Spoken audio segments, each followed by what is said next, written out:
Hello and welcome to SKB shots. Associate nations చాలా బాగా ఆడుతున్నాయి. అన్ని మ్యాచ్ల్లో కూడా వాళ్ళ ఫస్ట్ మ్యాచ్లో సరే స్కాట్లాండ్ వాళ్ళ సెకండ్ మ్యాచ్ కూడా జోడించుకొని మాట్లాడుకుంటే they have done really well. And full member నేషన్స్కి దాదాపుగా 3 చెరువు నీళ్లు తాగించే ప్రయత్నం చేశారు. కొంతమంది దెబ్బ తగిలించుకోకుండా తప్పించుకున్నారు, కొంతమంది ఒక దెబ్బ తిని తప్పించుకున్నారు, కొంతమంది 4-5 దెబ్బలు తిని తప్పించుకున్నారు, మొత్తానికైతే తప్పించుకున్నారు. సో ఈ తప్పించుకోవడం ఏదైతే ఉందో అది ఏ విధంగా అసోసియేట్ మెంబర్ నేషన్స్ని ఎఫెక్ట్ చేస్తుంది అండ్ వాళ్ళ ఫర్దర్గా వాళ్ళ టోర్నమెంట్లో పర్ఫార్మెన్స్ ఎలా ఉండబోతుంది దాని గురించి మాట్లాడే ప్రయత్నం చేద్దాం. Let's get started. ఫస్ట్లీ మనం మాట్లాడుకునే match is Ireland and Sri Lanka. ఎప్పుడైతే ఆ 2 వికెట్లు పడిపోయాయో, వెల్ సెట్ బ్యాటర్స్ వికెట్స్ అయితే పడిపోయో కొలాప్స్ వచ్చింది, లేదా 160 was well within the reach. మీ 105 నుంచి 160 కొట్టడానికి వాళ్ళ దగ్గర 7 వికెట్లు చేతిలో ఉన్నా కూడా 143కే వాళ్ళు ఆల్అౌట్ అయిపోయారంటే just that partnership breaking was an important juncture there. కానీ కమిందో మెండిస్ మళ్ళీ లాస్ట్లో బాగా కొట్టి 160 దాటించాడు స్కోర్ని, అది కూడా గుర్తుపెట్టుకోవాల్సిన అవసరం ఉంది. నెక్స్ట్ మనం మాట్లాడుకునే match again it's a very interesting match. నా దృష్టిలో వెస్టిండీస్ అండ్ స్కాట్లాండ్ మ్యాచ్ కూడా ఇంత ఇంట్రెస్టింగ్గా జరిగింది. అక్కడ అఫ్కోర్స్ షిమ్రాన్ హెట్మేర్ చాలా బాగా ఆడాడు. Scotland again tried to pull things back. వాళ్ళు కొంచెం బెటర్గా బ్యాటింగ్ చేశారు, బట్ కన్సిడరబుల్ మార్జిన్తో వెస్టిండీస్ గెలిచిన స్కాట్లాండ్ ఆల్సో వాళ్ళకి కాన్ఫిడెన్స్ అనేది వచ్చింది. సరే మనం ఏదో స్పెషల్గా వచ్చామో లేకపోతే కానీ మనకి వచ్చే అవకాశం లేదు, బంగ్లాదేశ్ పోయారు అందుకే మనం వచ్చాం, మనం ఏం ఆడతామో తెలియని సిచ్యువేషన్లో ఉన్నాం, బట్ అక్కడి నుంచి దే డిడ్ వెల్. దాని డెవలప్మెంట్ వాళ్ళు ఇటలీ మీద మంచి విజయం సాధించారు. తర్వాత మాట్లాడుకున్న match is also very interesting match. అది యాక్చువల్గా south Africa Canada match. Canada all out కాకుండా ఉన్నారు, వాళ్ళు కూడా 12 ఓవర్స్కి 100కి చేరారు, బట్ వికెట్లు పడిపోయి ఇన్ ది ఎండ్ వాళ్ళ whole logic was to stay not, అంటే వికెట్లు పడిపోకుండా ఆల్అౌట్ కాకుండా ఉండాలనే లాజిక్తో ఆడారు. అందులో కొంతవరకు సక్సెస్ఫుల్ అయ్యారు, బట్ సౌత్ ఆఫ్రికా ఆడ మచ్ బెటర్ అప్పర్ హ్యాండ్ మిగతా అన్ని అండర్ డాగ్ మ్యాచ్లతో పోలిస్తే కనుక. ఇండియా యూఎస్ఏ చాలా డీటెయిల్గానే మనం మాట్లాడుకున్నాం, సపరేట్ వీడియోనే చేసుకున్నాం దాని గురించి. నేత్రావల్కర్స్ 2 ఓవర్స్ లేకపోతే తన స్పెల్ ఆఫ్ 65 కారణం అని కొంతమంది మాట్లాడుకోవచ్చు, ఫీల్డింగ్ కారణం అని కొంతమంది మాట్లాడుకోవచ్చు, but also batting. First 10 overs వాళ్ళు ఏం చేశారు, ఫస్ట్ పవర్ ప్లేలో వాళ్ళు ఏం చేశారు, సాఫ్ట్ డిస్మిసల్స్, దానివల్ల రిక్వైర్డ్ రేట్ అనేది 11-12 దాకా వెళ్ళిపోయింది. ఒక 8 runs per over required rate 11-12 దాకా ఎందుకు వెళ్ళిందంటే they could not seize the initiative స్టార్టింగ్లో. ఆ ఒక ప్రాబ్లం వాళ్ళకి వచ్చింది. బట్ ఆ తర్వాత కొన్ని మ్యాచ్లు జరిగాయి బస్, భలే ఇంట్రెస్టింగ్ మ్యాచ్లు జరిగాయి. England versus Nepal. నేపాల్ పెట్టిన తిప్పలకి బ్రెండన్ మెక్కలంకి మొబ్బిల్డిపోయి పదే మెసేజ్లు వస్తానే ఉన్నాయి. In the end Sam Curran అద్భుతమైన రీతిలో యార్కర్లు వేసి 10 runs డిఫెండ్ చేయగలిగాడు.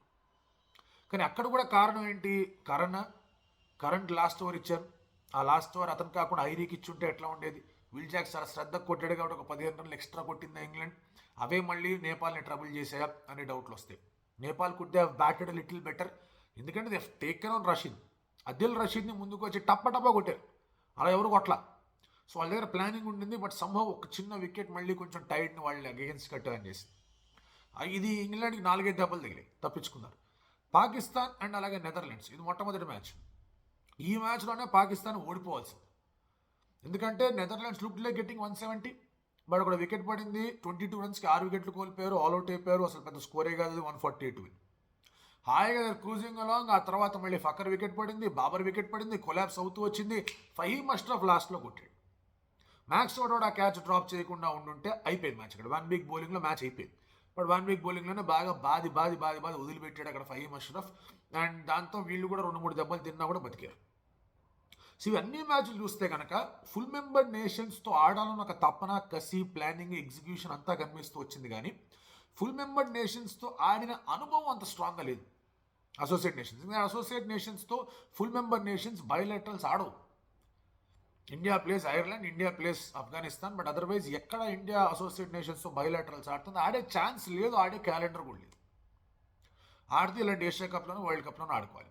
సో ఐసీసీ నిజంగానే అసోసియేట్ మెంబర్స్కి డబ్బుల పరంగా బాగానే సహాయాలు అందిస్తుంది, ర్యాంకింగ్ పరంగా, ఎక్విప్మెంట్ పరంగా, టూర్స్ వాటి పరంగా, అన్నిటి పరంగా జాగ్రత్తగానే చూస్తూ ఉన్నా ఫుల్ మెంబర్ నేషన్స్తో ఎక్కువ మ్యాచ్లు ఆడించే ప్రయత్నం కనుక చేస్తే much more competitive World Cup అనేది అవుతుంది. You're getting in 20 teams to play. And football World Cup లాగే మంది కూడా కాస్త ఎక్కువ నేషన్స్ ఆడాలి క్రికెట్లో అనేది ఒక ఆలోచన ICC, which is a nice thought. And T20లో మాత్రం అది పాసిబుల్ అవుతుంది, టెస్ట్ మ్యాచ్లో, వన్డే మ్యాచ్లో అవ్వదు. అండ్ యూరోపియన్ నేషన్స్లో క్రికెట్ వెళ్ళడానికి కూడా T20 కారణం. సో అలాంటి రీతిలో ఇంకొంచెం బెటర్ పర్ఫార్మెన్స్ కనుక ఉండుంటే, ఇంకొంచెం బెటర్గా థింగ్స్ని కనుక ముందుకు తీసుకెళ్తే కనుక నెక్స్ట్ 2-3 T20 వరల్డ్ కప్స్ తర్వాత చాలా కంపిటేటివ్ T20 వరల్డ్ కప్ చూస్తాం. అందులో మేక్ నో మిస్టేక్. ఎందుకు ఈ ప్రాబ్లం అంటే అసోసియేట్ నేషన్స్ ఫుల్ మెంబర్ నేషన్స్తో ఆడినప్పుడు వాళ్ళు అండర్ డాగ్గానే ఎంట్రీ ఇస్తారు. మ్యాచ్ పోతుంది అనే ఆలోచనతో వస్తారు. సడన్గా మ్యాచ్ గెలిచి ఒక స్టేజ్కి వచ్చాక నిజంగా గెలవబోతున్నాం అని ఓడిపోతే ఏంట్రా పరిస్థితి అనేది ఫ్రమ్ నథింగ్ టు లూజ్ నుంచి ఎవ్రీథింగ్ టు లూజ్ సిచ్యువేషన్కి వస్తారు. అక్కడే ఫుల్ మెంబర్ నేషన్స్కి అడ్వాంటేజ్ ఉంటుంది. ప్రెషర్లో కొన్ని బాల్స్ పడవు, ఫుల్ టాస్లు పడతాయి, క్యాచ్లు డ్రాప్ అవుతాయి. ఒక్క shot from the full member nation సడన్గా ప్రెషర్లోకి వెళ్తారు. ఆఫ్ఘనిస్తాన్ మ్యాక్స్వెల్ అలా కదలలేకపోయినా కూడా మ్యాక్స్వెల్కి బాల్ ఎందుకు ఫీడ్ చేశారంటే అంతే. ఒక్క బాల్ మిస్ అయితే మ్యాక్స్వెల్ బోల్డ్ అవుతారని ఒక బాల్ మిస్ అవ్వలేదు, అక్కడ కొడతా పోయాడు, గెలిచేశారు, వరల్డ్ కప్ గెలిచారు వాళ్ళు. So this is what happens. Afghanistan New Zealand match కూడా అలాగే జరిగింది. నూర్ అహ్మద్ని ఆడించకపోవడం ఉంటాడు చెన్నై వికెట్ మీద. ఏమనంటే మా సెలక్షన్ రైట్ అంటారు. Afghanistan is not fully prepared. New Zealand కొంచెం బెటర్గా ప్రిపేర్ అయ్యి వచ్చారు. సో ప్రిపరేషన్ పరంగా అసోసియేట్ నేషన్స్కి ఇబ్బంది ఉంటుంది. నా second question is, full member నేషన్స్కి ఒక క్లోజ్ విక్టరీ వచ్చిన తర్వాత వాళ్ళ కాన్ఫిడెన్స్ పెరుగుతుంది, రిలీఫ్ వచ్చి కాన్ఫిడెన్స్ పెరుగుతుంది. అసోసియేట్ నేషన్స్కి గెలుస్తూ ఓడిపోయిన తర్వాత చాలా కృంగిపోతారు. అది ఇంకా ఎంత కృంగదీస్తుంది అనేది చాలా ఇంట్రెస్టింగ్ అంశం. ఫర్దర్గా ఆడే మ్యాచ్ల్లో వాళ్ళు ఇంకెంత కృంగిపోతారు, వాళ్ళ కాన్ఫిడెన్స్ అనేది షాటర్ అవుతుందా, వాళ్ళు అక్కడి నుంచి మళ్ళీ వాళ్ళు లిఫ్ట్ చేసుకోగలరా, పుంజుకొని బయటకు రాగలరా, బాగా ఆడగలరా, is a big aspect to check.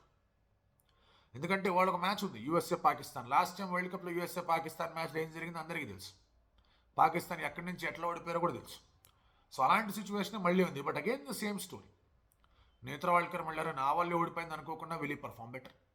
స్కాల్క్విక్ last time వేసినట్టుగానే బాగా వేయగల, మోసీన్ లాస్ట్ టైం బౌలింగ్ బాగా వేసినట్టు బాగా బౌలింగ్ వేయగల, అలీ మరి ఫిట్నెస్ ఏంటి, రంజనే అండ్ అలాగే సంజయ్, మోనాంక్, ఆంద్రీస్ గౌస్ వీళ్ళందరూ ఎట్లా ఆడబోతున్నారు. తర్వాత మనకి సాయి తేజ సరిగ్గా ఆడలేదు, వాళ్ళు సరిగ్గా ఆడగలడా అగైన్ షాహిన్ షా అఫ్రిది అనుకో. ఈ క్వశ్చన్స్ అన్నీ యూఎస్ఏకి ఉంటాయి. పాకిస్తాన్కి వాళ్ళు ఇండియాతో ఆడబోతున్నారు బాస్. వాళ్ళకి తెలుసు, అందరికీ తెలుసు. ఈ సొల్లు ఇదంతా ఐసీసీ వచ్చింది అని చెప్పేసి ఇక రొమ్ము విరుచుకుని నిలవడం కాదు. అసోసియేట్ మెంబర్స్ ఫోన్ చేసి మాకు ప్రాబ్లం ఉందన్న ఐసీసీ వెళ్తారు. బంగ్లాదేశ్కి ఐసీసీ వెళ్ళింది. ఆ తర్వాత స్క్రూట్ని కండక్ట్ చేసిందని మీరు ఓవర్ యాక్షన్ చేయకండి అని చెప్పింది. పాకిస్తాన్ కూడా అదే రీతిలో ఓవర్ యాక్షన్ చేయొద్దని చెప్పింది. ఎందుకంటే పాకిస్తాన్ బంగ్లాదేశ్కి సపోర్ట్ ఎందుకు ఇచ్చింది అనే దాని వెనకాల చాలా రాజకీయ కోణాలు అలాగే చాలా మతపరమైన కోణాలు ఉన్నాయి.